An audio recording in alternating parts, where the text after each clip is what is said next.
오늘은 2022년도 부활주일입니다. 정말로 한 주 동안 저는 부활을 많이 묵상하면서 제가 부활에 대해서 알지 못했던 놀라운 사실들을 많이 경험했습니다. 여러분들에게도 그런 한 주간이 되었으리라고 생각을 합니다. 오늘 우리가 이 부활절을 지키면서 정말로 우리에게 부활의 신앙과 생명이 여러분 삶 속에, 저희 삶 속에 샘솟고 있는지 다시 한 번 더 확인하고 여러분들에게 증거되어지는 그런 귀한 시간이 되기를 축복합니다. 오늘 우리는 요한복음 20장 1절로 10절까지 말씀을 통해서 정말로 여러분들은 부활을 믿고 있는가? 그러면 어떻게 믿게 되었는가에 대해서 살펴보도록 하겠습니다. 예수님께서 십자가에 달려 죽으신 후 사흘째 되던 안식구 첫날에 막달라 마리아가 예수님의 무덤에 찾아가지요. 우리 1절과 2절 한번 읽겠습니다. 안식구 첫날 일찍이 아직 어두울 때에 막달라 마리아가 무덤에 와서 돌이 무덤에서 옮겨진 것을 보고 시몬 베드로와 예수께서 사랑하시던 그 다른 제자에게 달려가서 말하되 사람들이 주님을 무덤에서 가져다가 어디 두었는지 우리가 알지 못하겠다 하니, 예수님의 이 십자가 죽음이라고 하는 한 차례의 큰 태풍과 같은 사건이 지나간 안식구 첫날에 막달라 마리아는 오늘 말씀에 보면 일찍이 아직 어두울 때에 예수님의 무덤으로 갔다고 말하고 있습니다. 그런데 병행구절인 마가복음 16장과 마태복음 28장에 보게 되면 막달라 마리아와 함께 다른 몇몇의 여인들도 무덤에 갔다, 그렇게 말하고 있습니다. 따라서 무덤에 간 사람은 막달라 마리아만이 아니었습니다. 마리아 이외에 몇 명의 다른 여인들도 있었다고 우리가 생각할 수 있겠지요. 그런데 요한은 막달라 마리아를 그 여인들의 대표로 내세우면서 오늘 이야기하고 있다는 것입니다. 그 막달라 마리아가 누구였습니까? 누가복음 8장 2절에 보게 되면 이 막달라 마리아는 7 귀신 들린 그런 여자였습니다. 고통 가운데 예수님께 찾아와서 예수님께서 7 귀신을 쫓아내시고 막달라 마리아를 그 고통과 어려움과 그 아픔 속에서 구원해 주셨지요. 그리고 그녀는 그 이후에 계속해서 예수님을 줄곧 따라다니면서 예수님께 정말로 진실된 마음으로 수동을 들던 여자였습니다. 그리고 그녀는 비록 예수님께서 십자가에서 연약하고 비참한 모습으로 돌아가시는 모습까지 다 보았지만 귀신 들려서 고통받던 자신을 고쳐주신 그 예수 그리스도의 사랑과 은혜에 여전히 잊지 못했던 사람이었습니다. 그래서 오늘 본문의 막달라 마리아는 몇 명의 다른 여인들과 함께 미리 사다 놓은 이 향품을 가져다가 예수님의 시신에 바르기 위해서 무덤으로 갔던 것이었습니다. 짐작컨대 막달라 마리아와 몇 명의 여인들의 이러한 행동을 보게 되면 이들은 예수님께서 부활하실 것이라는 생각을 전혀 안중에도 하지 못한 채 무덤으로 달려갔다, 그렇게 우리가 생각할 수 있겠지요. 그런데 그녀가 무덤에 갔을 때에 어떤 일이 벌어졌는가? 1절에 보게 되면 돌이 무덤에서 옮겨진 것을 보았다라고 말하고 있습니다. 유대인들의 무덤 구조는 바로 그런 것이었습니다. 굴을 파서 그 굴 속에 시신을 안치하고 그 굴을 큰 돌로 막았습니다. 다른 사람들이 시신을 훔쳐가거나 옮겨가지 못하도록, 그리고 다른 짐승들이 그 시신을 해하지 못하도록. 이 큰 돌은 여러 명의 장병들이 옮겨야 할 만큼 큰 돌이었습니다. 그래서 막달라 마리아는 아마 무덤으로 달려가고 있었지만, 향품을 바르기 위해서 무덤으로 달려가고 있었지만, 우리가 몇 명의 여인들이 어떻게 그 큰 돌을 옮길 수 있을까라고 하는 그런 고민과 걱정 속에서 달려가고 있었다. 그렇게 우리가 수론할 수 있을 것입니다.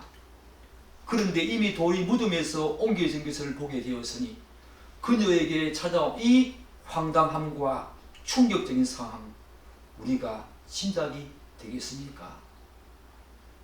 그것을 본 막달라 마리아는 2절을 보게 되면 지체 없이 베드로와 예수께서 사랑하시던 그 제자 곧 요한에게 달려가서 그 사실을 말했다고 이야기하고 있습니다.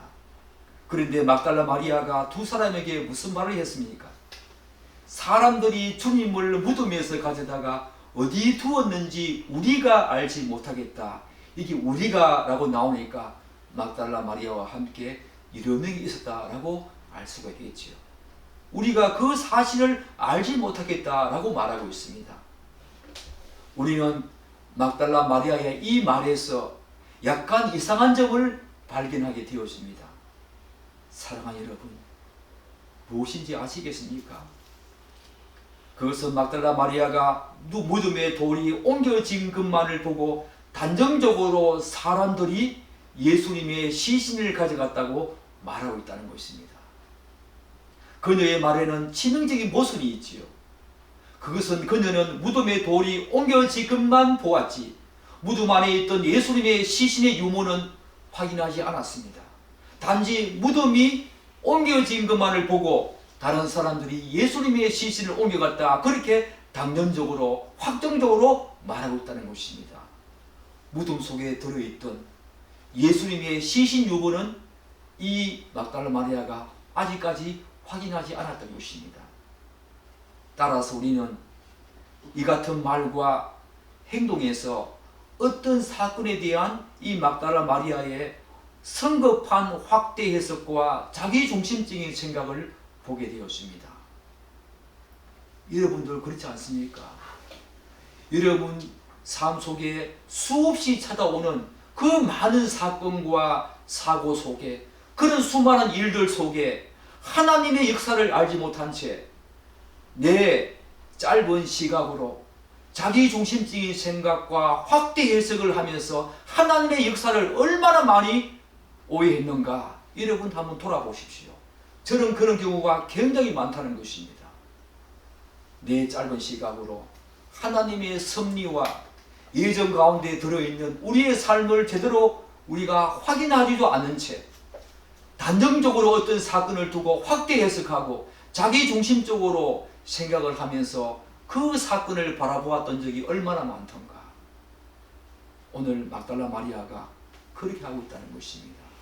성급한 확대 해석과 자기중심적인 생각으로 예수님의 그 부활을, 예수님의 다시 살아나심을 알지 못한 채 다른 사람들이 예수님의 시신을 옮겨갔다, 그렇게 지금 오해하고 있는 것입니다. 또한 막달라 마리아는 무덤에 돌이 옮겨진 것을 단지 다른 사람들이 예수님의 시신을 가져갔다고만 생각할 뿐 그 외에 다른 가능성을 전혀 열어두고 있지 않다는 것입니다. 이를테면 예수님께서는 공생의 기간 동안에 제자들에게 얼마나 많이 자신의 부활에 대해서 예언했습니까?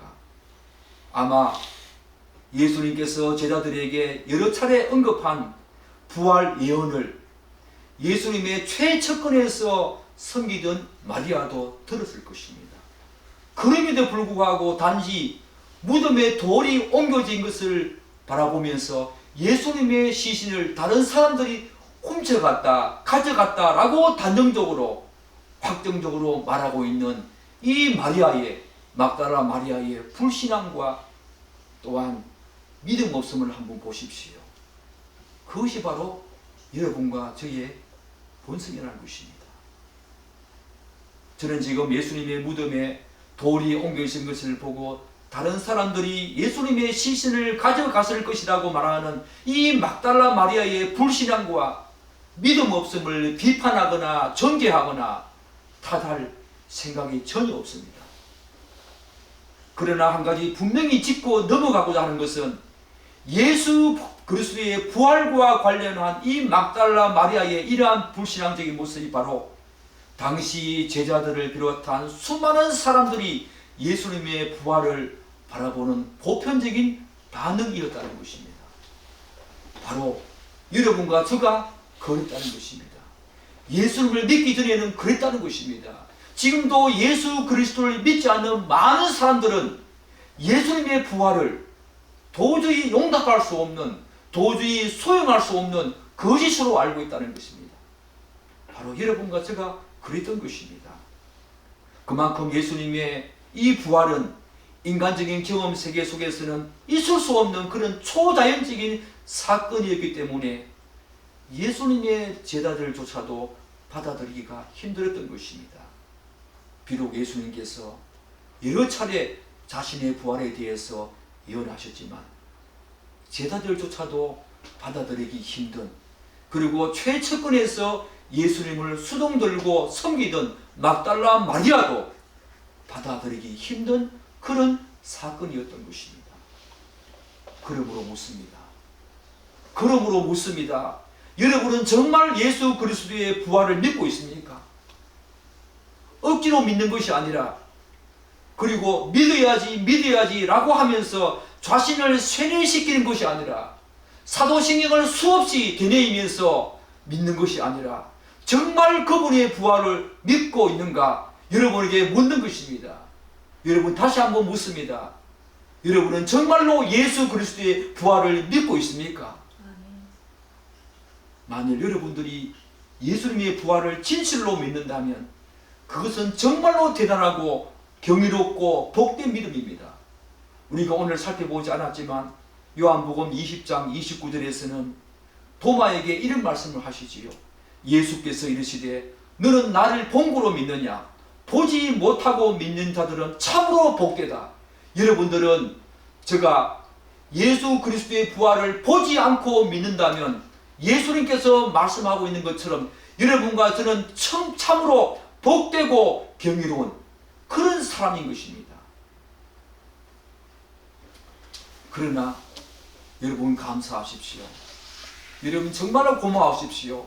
그 위대한 믿음은 인간의 이성이나 의지의 발동으로 되는 것이 아닙니다. 하나님의 전적인 신적인 그런 역사에 의해서 가능한 것이지요. 내가 믿고 싶다고 해서 복음이 믿어지는 것이 아닙니다. 내 의지로 믿어야지 하면서 부활이 믿어지는 것이 아니라는 것입니다.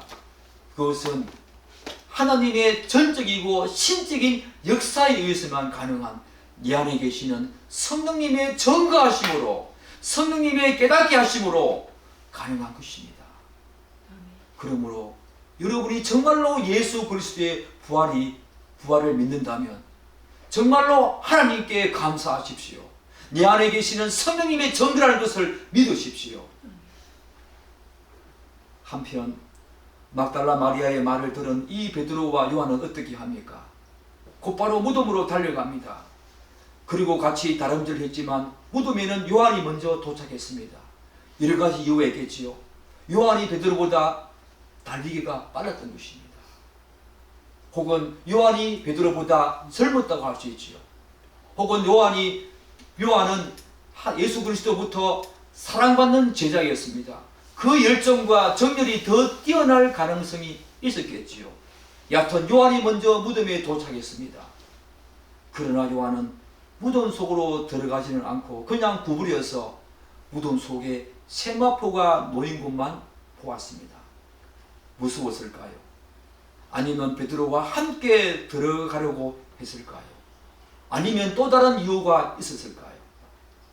그러나 요한보다 뒤늦게 도착한 베드로는 그의 성격과 기질답게 전혀 주저함이 없이 무덤에 들어갑니다. 예수님께서 무리를 걸어오실 때에 자신도 예수님처럼 무리를 걷고 싶다고 바로 배에서 뛰어내렸던 베드로. 그 베드로는 요한보다 늦게 도착했지만 한치의 주저함 없이 무덤 속으로 들어갑니다. 그리고 그 빈 무덤에서 무엇을 보았습니까? 예수님의 몸을 감쌌던 세마포가 놓인 것과 또 머리를 샀던 수군이 세마포와 함께 놓이지 아니하고 멀리 떨어져서 딴 곳에 샀던 대로 놓여 있는 것을 보았습니다. 그래야 되겠지요. 머리를 사는 수군과 몸을 샀던 세마포는 다릅니다. 함께 보게 됐다면 이것은 심각한 문제인 것입니다. 따로 딴 곳에 샀던 대로 놓여 있는 것을 보았습니다. 사랑하는 여러분, 우리는 세마포와 머리에 산 수건이 함께 놓이지 않고 딴 곳에 샀던 대로 그대로 놓여 있었다는 이 사실을 통해서 다음과 같은 몇 가지 사실을 추론할 수가 있겠습니다. 먼저 세마포와 머리에 산 수건이 그대로 놓여 있었다는 것을 볼 때에 시신이 도둑 맞았을 가능성은 그리 높지 않다는 것입니다. 만일 다른 사람들이 예수님의 시신을 가져갔다면 세마포와 머리에 수건을 산 시신 그대로 훔쳐갔을 것입니다. 그렇지 않습니까? 그게 정상적이고 합리적인 생각 아닙니까? 세마포는 그 당시에 굉장히 비싼 물건이었습니다. 예수님의 시신을 훔쳐갔다면 세마포와 머리에 산 수건 그대로를 훔쳐갔을 것입니다. 그런데 왜 하필 세마포와 머리에 산 수건 그대로를 딴 곳에 그대로 원래대로 놓아둔 채 예수님의 시신만, 예수님의 몸만 가져갔겠습니까? 그렇지 않지요. 같이 가져가실 것입니다. 무엇보다도 세마포와 머리에 산 수건만을 남겨두고 시신만을 속 빼서 훔쳐갔다는 것도 상식적으로 굉장히 이해하기 힘든 그런 상황 아닙니까? 둘째입니다. 만약 예수님의 시신이 도둑 맞았을 가능성이 낮다면 우리가 생각할 수 있는 또 다른 한 가지 가능성은 무엇이겠습니까? 바로 예수님께서 자신이 제자들에게 예언하신 것처럼 부활했을 가능성을 생각할 수 있다는 것입니다. 그것과 함께 계속해서 우리가 세 번째, 만일 예수님께서 부활하셨다면 세마포와 머리에 산 수건이 함께 놓이지 않고 딴 곳에 샀던 그대로 놓여 있었다는 것을 보아서 어떤 방식으로든 몸의 부활이 일어났을 가능성이 높다는 것입니다. 그러나 그 몸은 지금 우리가 보는 이런 몸의 부활이 아니라 뭔가 다른 방식의 몸의 부활일 가능성이 높지요. 성경에서는 그것을 신령한 몸, 그렇게 말을 한다는 것입니다. 몸이 없어졌다는 것입니다. 만약에 영혼의 부활만 일어났다라고 하면 몸은 그대로 있어야 하지 않습니까? 그런데 샀던 그대로 세마포가 놓여있고 멀리 또 머리를 샀던 수건이 탔던 그대로 놓여있다는 것은 몸이 빠져나갔다는 것입니다. 바로 몸의 부활이 있었다는 것입니다. 신령한 몸으로 예수님께서는 여러 명의 제자들이 모인 방에 그냥 문이 잠겨진 그 상태로 들어오시지 않습니까? 몸의 부활이지만 그 몸은 우리가 지금 보고 있는 이런 몸이 아니라 신령한 몸이었던 것입니다. 왜냐하면 몸을 샀던 세마포와 머리에 샀던 수건이 그 자리에 가지런히 놓여 있다는 것은 그것들에 전혀 영향을 주지 않고 몸만 쏙 빠져나왔다는 것입니다. 나사로의 살아나심과 비교가 되지요. 나사로는 몸만 나오지 않았습니다. 나사로는 몸을 감쌌던 천과 함께 걸어 나왔지요. 그러므로 나사로의 다시 사심과 예수님의 부활은 전혀 다른 차원의 다시 사신 것입니다. 사랑하는 여러분, 그래도 여러분들은 예수님의 부활을 믿지 않겠습니까? 지난 교회 역사 속에 예수님의 부활을 극구 부정하고 반대하는 그런 많은 견해들이 있었습니다. 어떤 사람들은 본문의 막달라 마리아처럼 자신들의 추측에 근거해서 예수님의 시신을 누군가가 훔쳐갔을 것이라고 생각했습니다. 또 어떤 사람들은 예수님께서 십자가에서 죽지 않고 거의 죽은 상태에서 무덤에 들어가셨다가 나중에 다시 살아나셨다, 그렇게 말하기도 합니다. 또 또 어떤 사람들은 나중에 예수님께서 막달라 마리아에게 자신을 보이시는데 그것은 마리아가 너무 이른 아침에 왔기 때문에 이미 아마 환각 상태에서 비몽사몽에 예수님의 환상을 보았을 것이라고 그렇게 주장하는 사람들도 있다는 것입니다. 심지어 어떤 사람들은 예수님의 시신이 3일 만에 다 부패해서 없어졌다고 그렇게 말하기도 한다는 것입니다. 이렇게 사람들은 예수님의 부활을 극구 부정하기 위해서 온갖 주장과 견해를 늘어놓았습니다.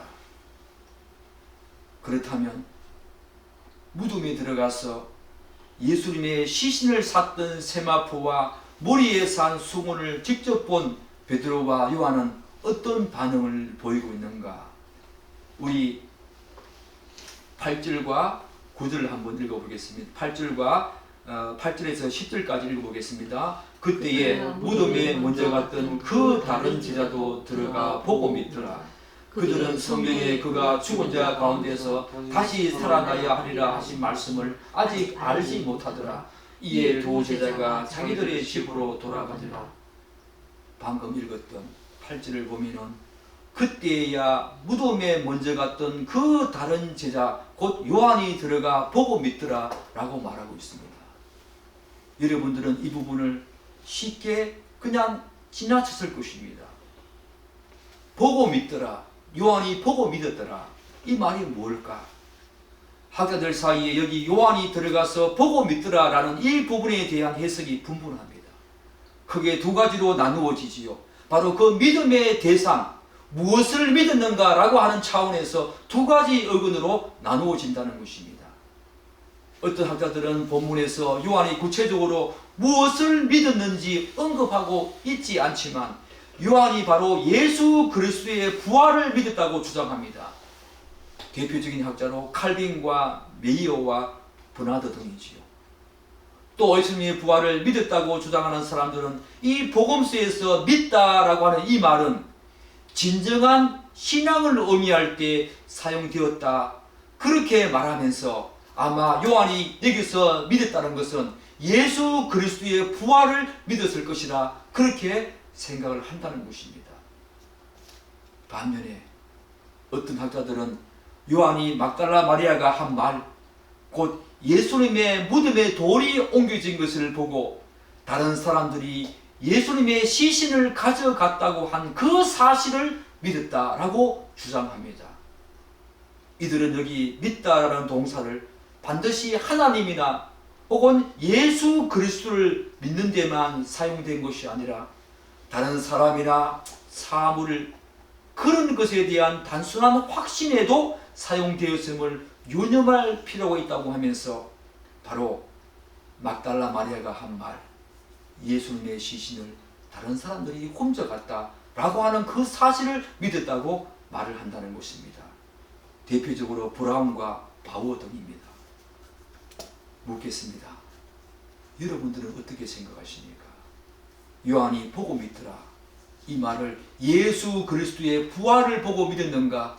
아니면 막달라 마리아가 한 말처럼 예수님의 시신을 다른 사람들이 훔쳐갔다는 것을 믿었는가?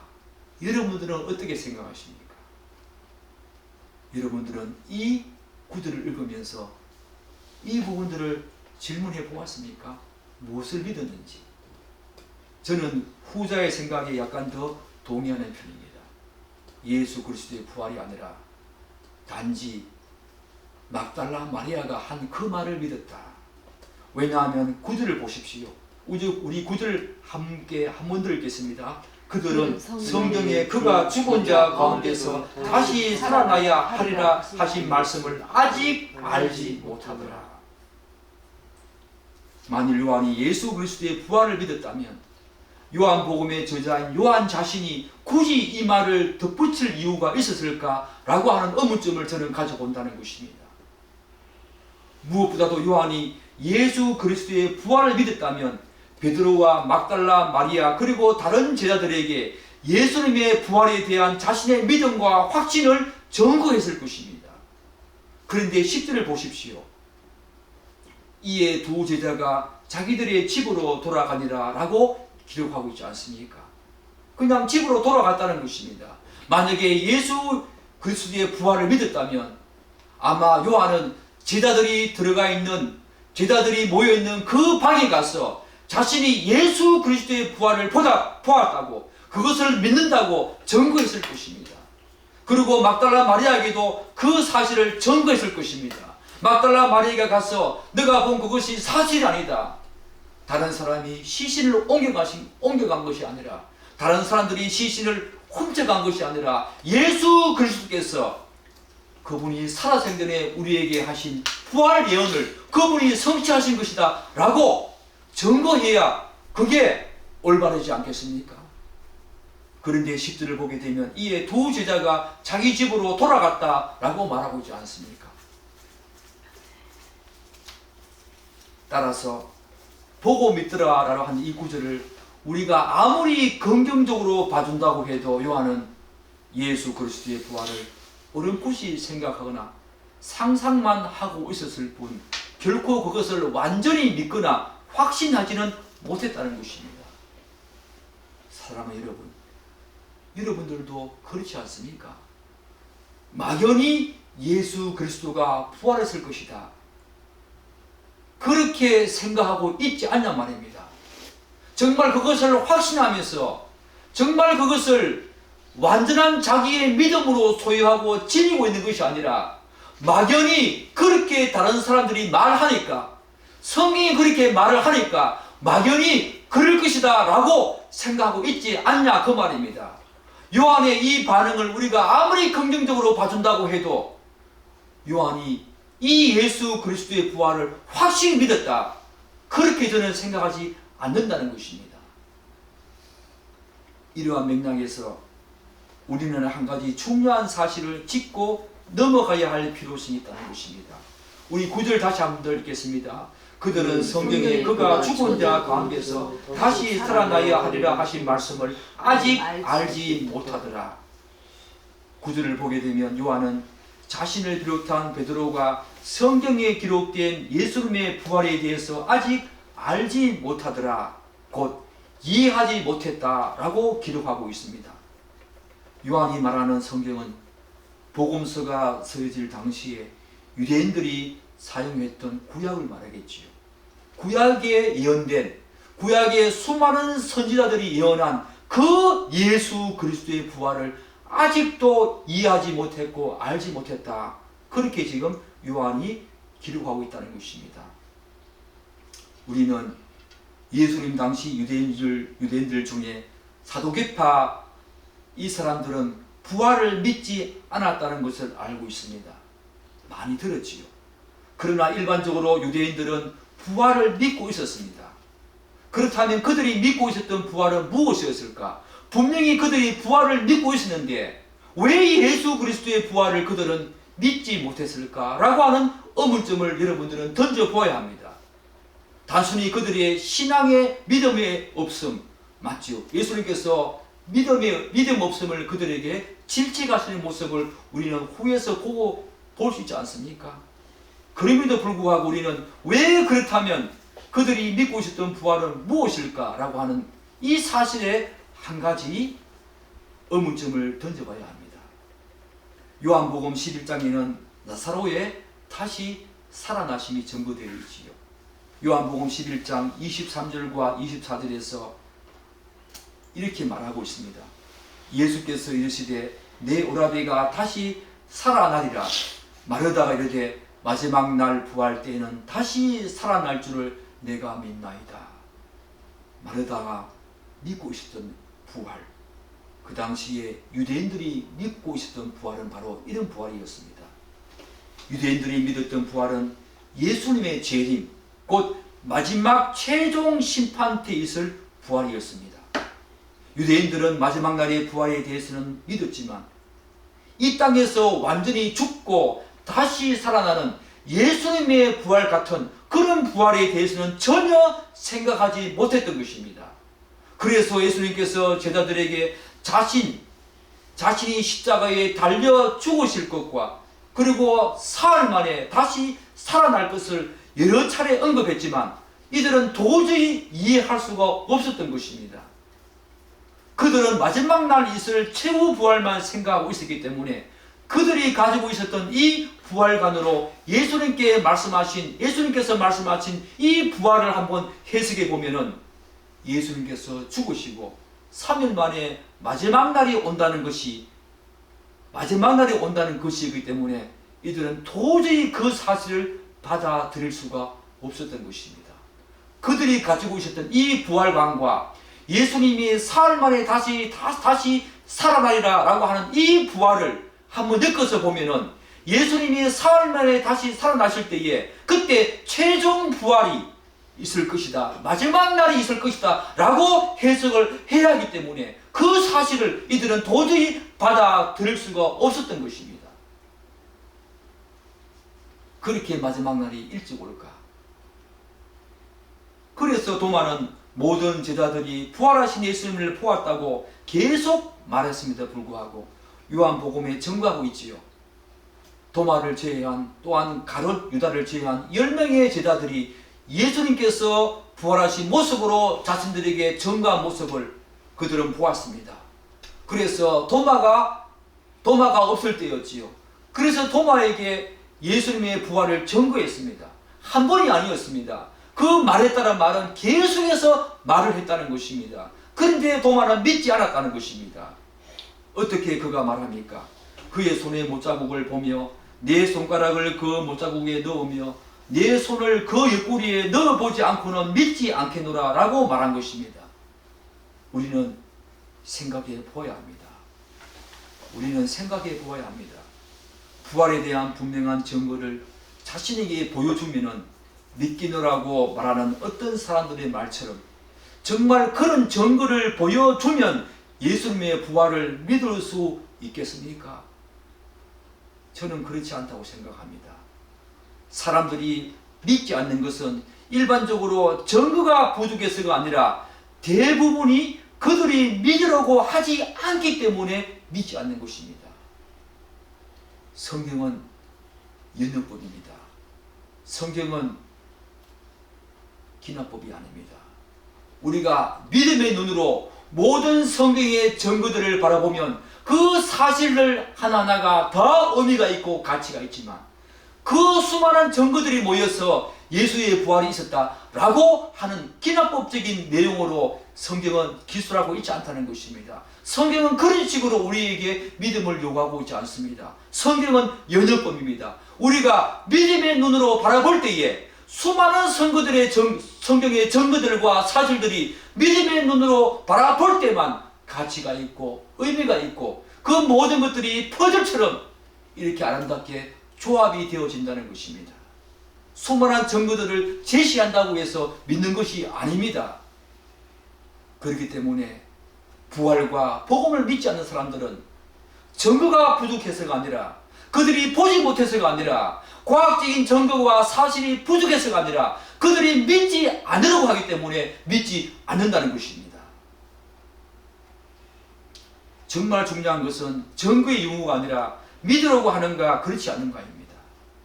인간의 타락한 본성은 예수님의 부활을 믿으려고 하기보다는 오히려 믿지 않으려고 하는 부정적인 방향으로 가고자 하는 경향이 있기 때문입니다. 사랑하는 여러분, 걸음으로 묻습니다. 여러분들은 정말 예수님의 부활을 믿습니까? 그렇다면 어떻게 믿게 되었습니까? 한 걸음 더 나아가서 여러분은 정말 예수 그리스도의 부활을 진실로 알고 여러분의 것으로 소유하고 있습니까? 즉 예수님의 부활이 자신과 무관하지 않다는 것을 알고 믿고 있습니까? 예수님의 부활은 단지 객관적인 사실로만 남겨둔 채 자신과 무관하다고 생각하면서 그렇게 믿음이 있다라고 여러분 알고 있지 않습니까? 그렇지 않습니다. 예수님의 부활이 여러분의 부활과 무관하다고 생각한다면 그 사람은 그리스도인이 아니지요.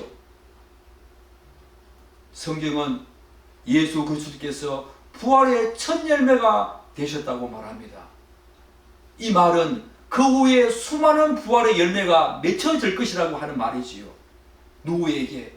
예수 그리스도를 자신의 구주로 영접한 모든 사람에게는 부활의 첫 열매가 되신 예수 그리스도 그분처럼 자신의 부활 그 열매들이 맺혀진다는 것입니다. 우리가 비록 육신의 죽음을 맞이하지만 예수님처럼 다시 사는 생명과 영생이 있다는 것입니다.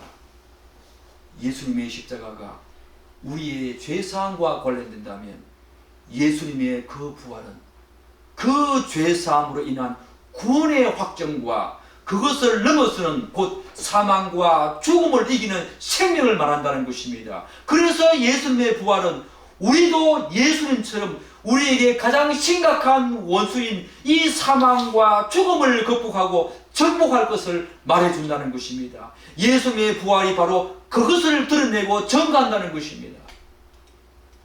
여러분은 이런 의미에서 예수님의 부활을 믿고 있습니까?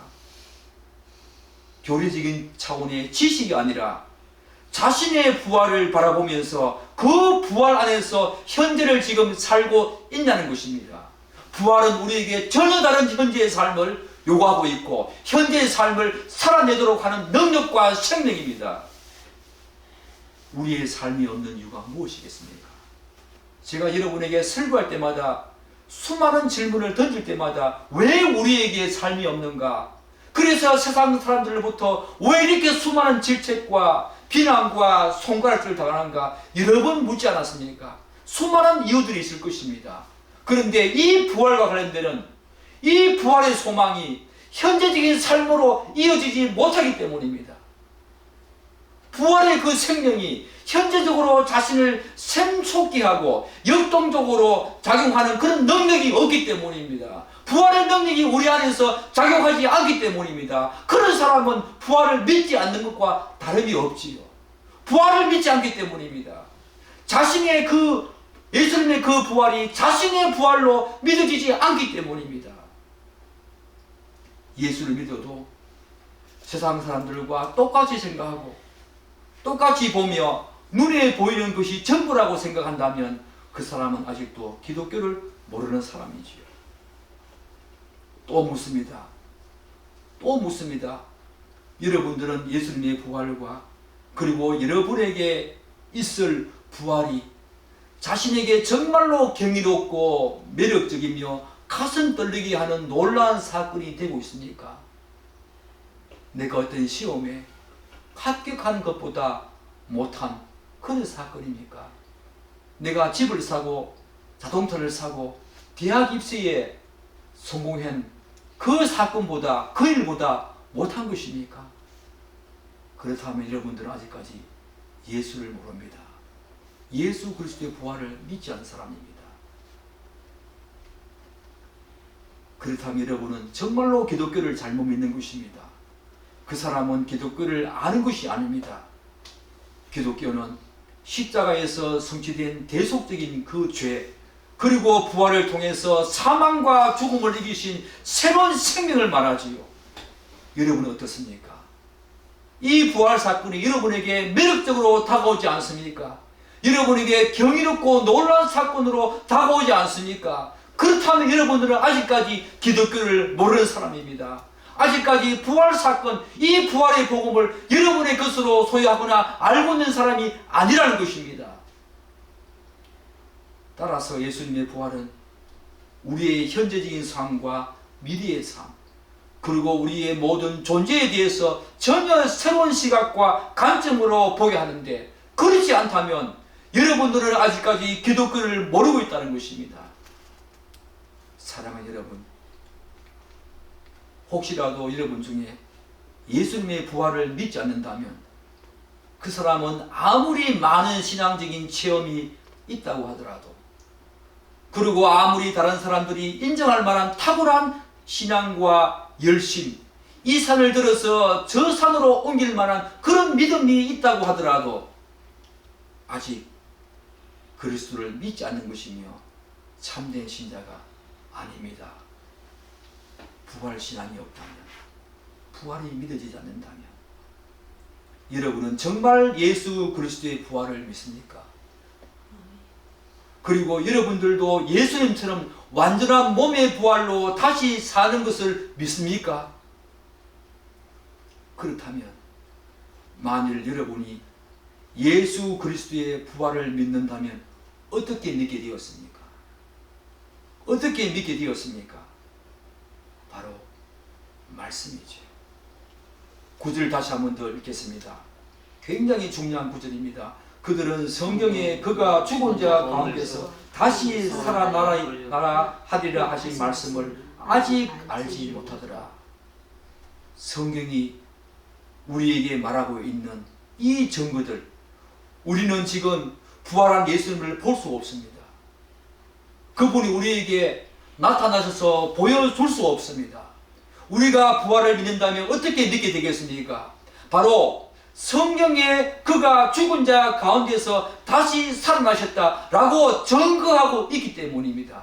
바로 말씀이 그렇게 증거하고 있기 때문입니다. 오로지 말씀입니다. 말씀이 그렇게 증거하고 있기에 우리는 그것을 믿고 받아들이고 우리의 신앙으로 지금 현재적인 삶을 살아내는 것입니다.